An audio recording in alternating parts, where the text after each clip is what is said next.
السلام عليكم. أخي فضلا وليس أمرا، اشترك في القناة ليصلك الجديد ولتشجيعنا لنستمر في تقديم الأفضل لكم.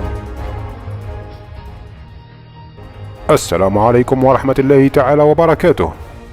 أعلنت وزارة العدل اليوم الأربعاء عن الإطلاق الرسمي لمنصة رقمية جديدة تتيح إيداع الطلبات والحصول على رخص للاتصال بالمحبوسين إلكترونيا.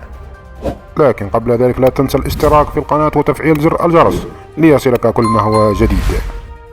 أفاد بيان لوزارة العدل أنه للحصول على هذه الخدمة يقوم طالب رخصة الاتصال أو الأشخاص المسموح لهم قانونا الاتصال بالمحبوس بالولوج إلى هذه المنصة الرقمية عبر الموقع الإلكتروني الرسمي لوزارة العدل من خلال الرابط الإلكتروني قصد إنشاء حساب إلكتروني خاص به، وذلك بملء بيانات حول الهوية والصفة ورقم الهاتف النقال ليتوصل برسالة نصية قصيرة عبر هاتفه النقال تحمل رمز سري لتأكيد عملية التسجيل.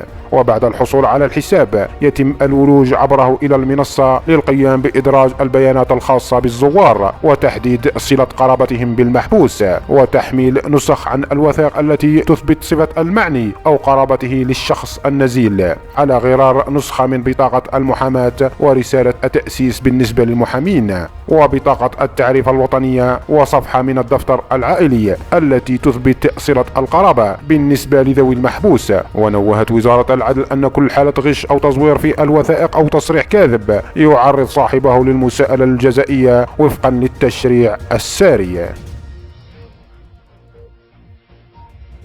إذا أعجبك الفيديو لا تنسى الاشتراك في القناة وتفعيل زر الجرس ليصلك كل ما هو جديد.